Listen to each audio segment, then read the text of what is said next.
آیت کریمہ کی توجہ طلب ہے۔ فرمایا وَجَزَاهُمْ،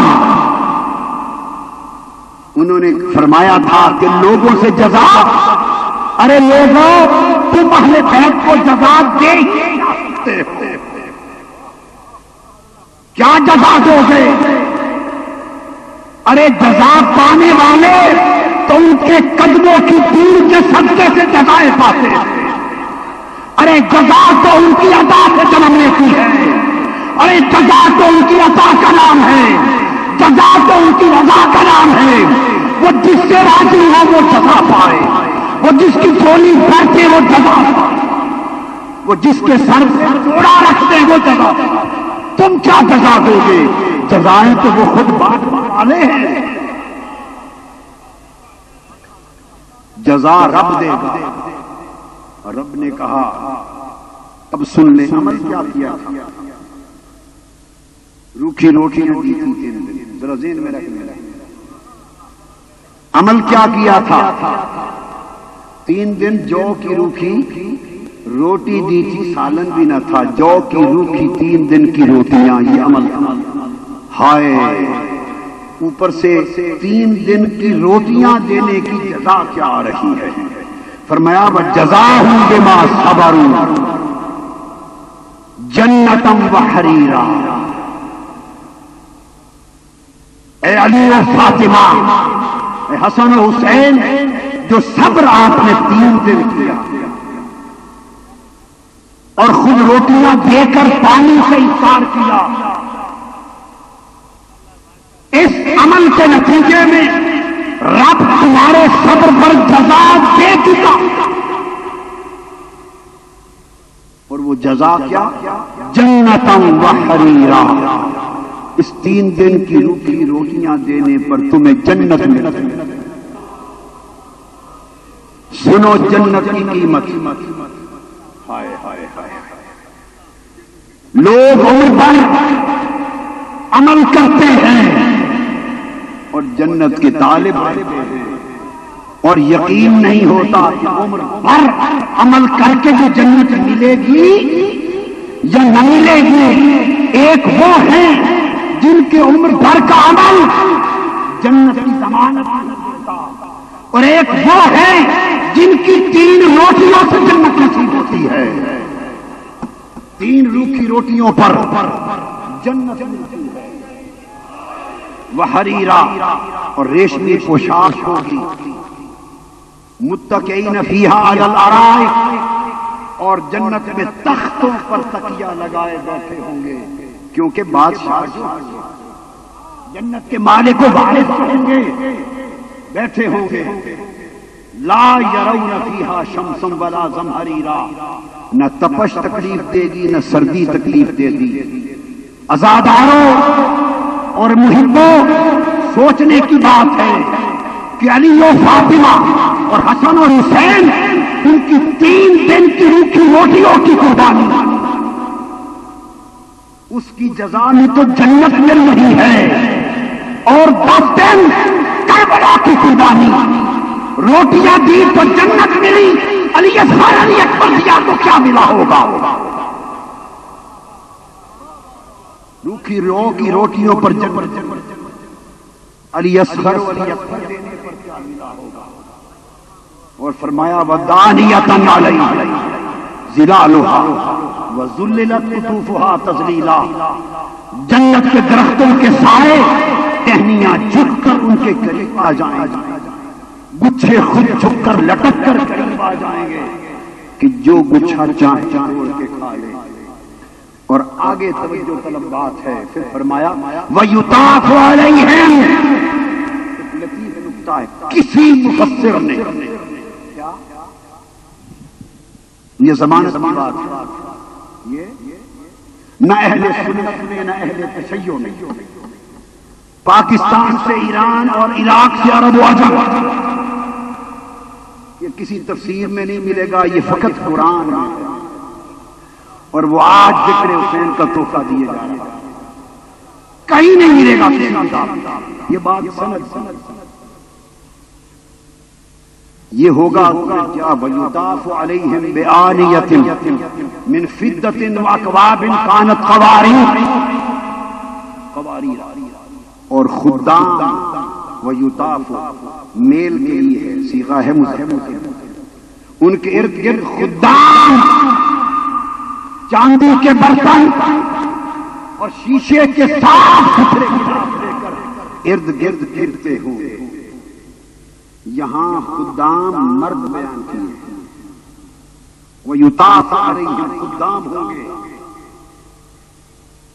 اور چاندی کے برتنوں کے ساتھ خدمت کر رہے ہوں گے۔ اور 19 نمبر اگلی آیت میں فرمایا خادم پھر فرمایا وَيَطُوفُ عَلَيْهِمْ وِلْدَانٌ مُخَلَّدُونَ اور 9 عمر خوبصورت جوان وہ ان کے ارد گرد گھومتے ہوں گے۔ ایک فرمایا پختہ عمر جنت کے خدام ارد گرد طواف کرتے ہوں گے۔ پھر فرمایا 9 عمر خوبصورت جوان ان کے ارد گرد طواف کرتے ہوں گے۔ اور آگے دوسرے ایک اور مقام پر سورت میں فرمایا وَكَوَاعِبَ أَتْرَابًا اور جوان سال خوبصورت بیویاں حوریں ارد گرد طواف کرتی ہوں گی۔ ارے یہ 3 طبقے الگ الگ کیوں؟ یہ نقطہ ہے جو کہا کسی کتاب میں نہیں ملے گا۔ خدام الگ، 9 عمر خوبصورت جوان الگ، اور ہم عمر خوبصورت جنت کی حوریں بیویاں الگ۔ یہ الگ الگ خدام خندان اور جنت کی خوبصورت حوریں یہ الگ الگ کس کے گرد طواف کرتی ہوں گی؟ رب کائنات کی عزت کی قسم، کتاب کی بات نہیں ہے، سودا دے رہا ہوں میں، جھگڑا کرنے والا آدمی نہیں۔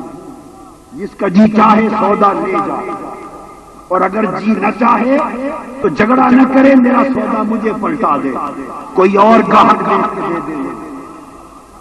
میرا بھی انسان کہتا ہے کہ جب فرمایا وَيُطَافُ عَلَيْهِمْ کہ مرد خدام طواف کے لیے آئیں گے، یہ اشارہ علی کو کہ علی تیرے گرد جنت کے پختہ عمر خدام طواف کر رہے ہوں گے۔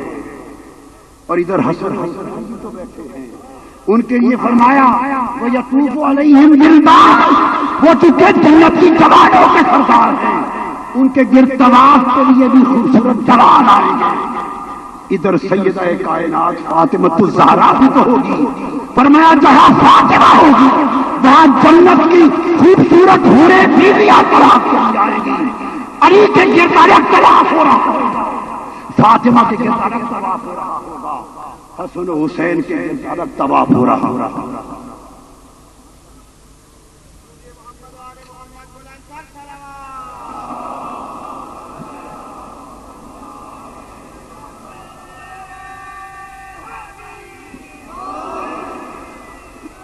اب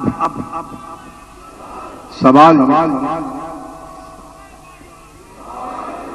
اب یہاں آ کر رکوع ختم ہوتا ہے، فرمایا ان ھذا کان لکم جزاء۔ اہل بیت یہ تو جو تم نے 3 روکھی روٹیاں دی، 3 دن کی قربانی دی، یہ جنت اور سارے درجے یہ ساری سورت قرآن کی اس کی جزا، یہ جنت کے سارے منظر اور طواف اس کی جزا دے چکے۔ اب سوال بھائی جنت کی بات سمجھ، اور جنت میں جو کچھ ہوگا، جنت اور جنت میں جو کچھ ہوگا وہ تو اہل بیت کو 3 دن کی قربانی کا عوض مل چکی، 3 دن کی قربانی کا عوض مل چکی۔ اب جو قربانی اس کے بعد آ رہی ہے کربلا کے دن، اس کے بدلے کیا ہوگا؟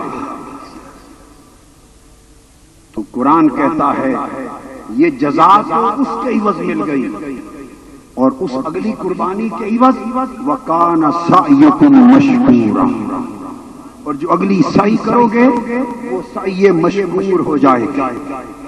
سائیے مشکور ہو جائے گی.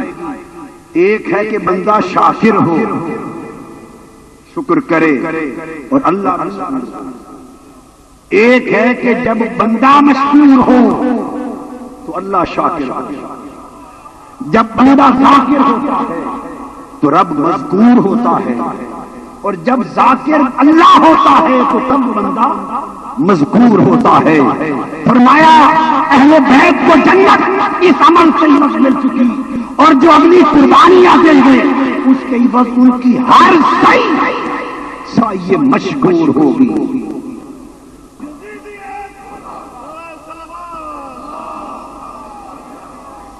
اور کربلا سے پہلے حسین شاکر تھا، اور کربلا کے بعد حسین مشکور ہو گیا. جب وہ مذکور و مشکور ہوا اس صحیح کے نتیجے میں وہ جو علی اصغر دیا، علی اکبر دیا، وہ جو صحیح علی جس نے اسے مذکور و مشکور بنا دیا. اب میں قرآن کی نص سے اور احادیث نبوی اور احادیث متواترہ کی نص سے یہ بات ڈنکے کی چوٹ پر کہہ رہا ہوں اور بلا خوف تردید کہہ رہا ہوں کہ اب میرا حسین اس مقام پر ہے کہ حسین کی محبت کرنے والوں نہ سمجھنا کہ تم یہاں ذکر حسین کی مجلس منعقد کر رہے ہو.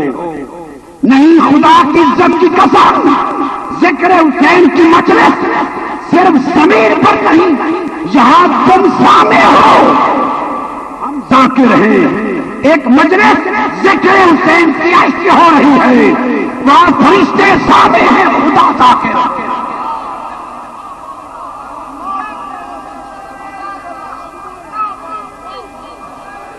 ذکر حسین کی مجلس کو بند کرنے کا سوچنے والوں،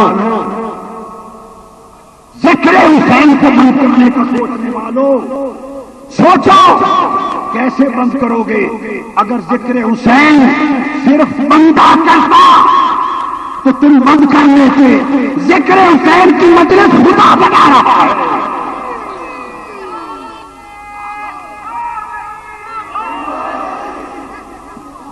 ہاں، ایک شکل ہے تم ذکر حسین کی مجلس بند کر سکتے ہو، کر سکتے ہو بند. ایک ہی شکل ہے خدا سے بڑے بن، خدا کی طاقت سے بڑھ جاؤ، بند کرو. اس لیے فرمایا ان ذاکرانی فی نفسی، ذاکرانی عبدی فی نفسی ذکرتہ فی نفسی وَإِن ذَاكَرَنِي فِي مَلَئٍ ذَكَرْتُهُ فِي مَلَئٍ خَيْرٍ مِّنْهُ. بخاری، مسلم، ترمذی، صحاح ستہ کی ہر کتاب متفق علیہ حدیث. فرمایا میرا بندہ مجھے دل میں میرا ذکر کرے تو میں بھی اپنی شان کے لائق اپنے نفس میں ذکر کرتا ہوں، اور میرا بندہ اگر مجلس میں ذکر کرے تو میں عرش پر اس سے بہتر مجلس بلا کر ذکر کرتا ہوں. حسین کربلا آنے سے قبل اس کا ذکر نفس میں کرتا تھا، وہ بھی نفس میں یاد کرتا تھا. کربلا میں حسین جو ذکر پورے کا دیا نہ تجھ سے پہلے کوئی کر سکا نہ کوئی کر سکے گا.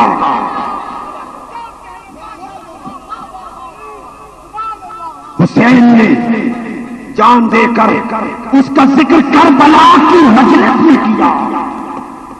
خدا نے اس کا سرا دے کر حسین کا ذکر قیامت تک عرش کی مجلس میں منعقد کر دیا. اب ادھر زمین پر حسین حسین ہو رہی ہے، ادھر عرش پر حسین حسین ہو رہی ہے.